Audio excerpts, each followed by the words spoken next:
pagi semuanya. Puji Tuhan, hari ini kita dapat berkumpul di tempat ini dan memeriahkan acara Natal dengan penuh sukacita. Selamat datang ke podcast Naras Serdan. Di sini kita akan membahas tema Natal kita yaitu Growing with God, yang artinya bertumbuh dengan kasih karunia. Kenalkan, nama saya Regina Setterlin dari kelas 9A. Di sini saya sebagai host. Perkenalkan, nama saya Yoel Immanuel di kelas 8 nih.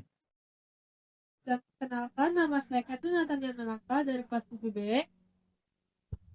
Baik, sebelumnya aku pengen kasih tahu nih, kalau di Rokris SMP Negeri 122 Jakarta, ini jargon loh. Wah, cepat Kak Yoel. Jadi, kalau saya bilang, Pasar Kristus, saya jawab, bertumbuh, berbuah, berakar.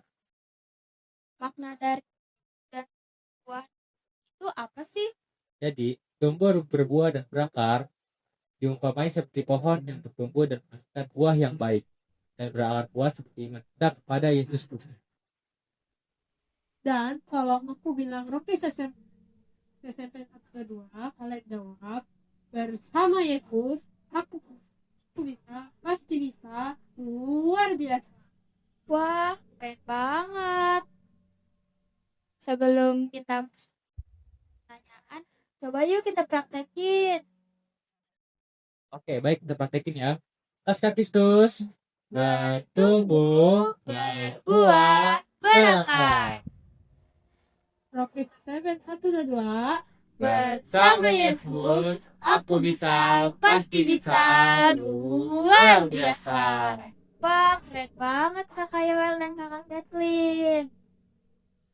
Oke, masuk ke pertanyaan pertama.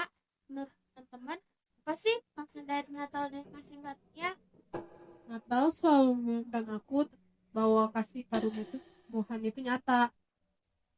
Tuhan Yesus lahir ke dunia bukan karena manusia sudah sempurna, melainkan karena manusia penuh dengan kekurangan.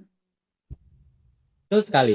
Kasih karunia berarti pemberian Tuhan diberikan kepada kita dari cuma-cuma yang sebenarnya tidak layak kita dapatkan.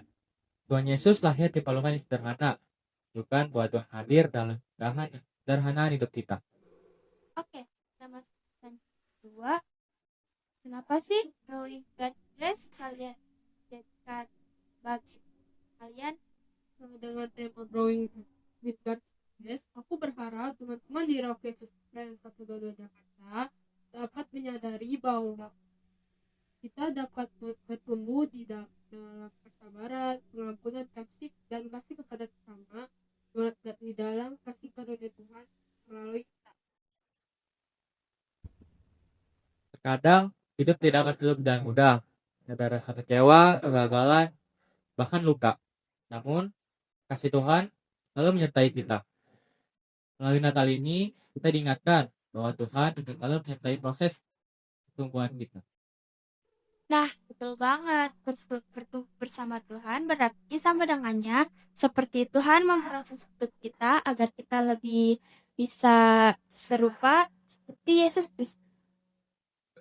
Nah, masuk pertanyaan ketiga. Menurut Kakak Yoel dan Kakak Kathleen, gimana sih cara kita menghidupkan Natal dalam kehidupan sehari-hari? Aku mau tanya dari Kakak Kathleen dulu nih. Kalau menurut aku, ketika kita mau ngasih tanggal pamrih, mengampuni dengan tulus, dan menjadi berkat bagi orang lain, disitulah kasih karunia Tuhan bekerja melalui kita. Betul banget. Aku setuju banget sama Kathleen. Kita bisa praktekin itu di keluarga, sekolah, di manapun aja, pokoknya di pergaulan kita juga bisa. Pokoknya kita bisa praktekin di mana saja punya Tuhan. Dengan hidup dalam kasih, kita bisa bertemu bersama singkat Tuhan. Nah, betul banget. Kiranya Natal ini bisa menjadi awal pertumbuhan rohani kita dalam kehidupan sehari. Nah, selanjutnya, di balik acara teman-teman yang sukses, ada gak sih tantangan yang teman-teman hadapin? Kayaknya ada Kak, banyak tantangan yang kita hadapi. Kayak salah satunya, kita udah mau hampir selesai ke dekor, terus sorenya udah hujan. Yang awalnya kita mau pulang lebih awal, jadi kita pulangnya lebih malam. Puji Tuhan sih, hujannya turunnya udah gak lama. Sebentar doang, hari itu juga udah selesai. Jadi kita bisa mulai ke dekor dari nol lagi. Terus keesokan harinya juga Tuhan kasih cuaca yang cerah, puji Tuhan kita bisa melaksanain Natal dengan lancar. Wah, puji Tuhan ya, Kak. Nah, sebelum aku tutup nih, ada gak sih kesan-kesan yang teman-teman mau sampein? Kalau dari aku kesannya sih itu ada senangnya, ada capeknya. Tapi kalau aku kebanyakan kesannya soalnya bisa ketemu bareng teman, pulang bareng teman, ngerjain dekorasi bareng teman, walaupun pulang malam tapi kita tetap dapat izin dari orang tua. Kalau dari aku juga cukup sama kayak Kathleen, ada senangnya, ada capeknya, ada sedihnya, ada pusingnya. Bisa sebar bareng, sebar bareng, bareng bareng, pulang malam bareng bareng, pulang sore bareng bareng, pulang telat. Tapi semuanya terbayarkan sih kalau Natalnya berjalan dengan lancar. Wah, puji Tuhan ya. Walaupun kalian udah capek, pulang malam, tapi semua terbayarkan dengan acara yang sukses. Oke, terima kasih Kakak Yoel dan Kak Kathleen udah datang ke podcast Taras Serdadu. Sekian dari kami. Shalom dan selamat Natal semuanya. Nah.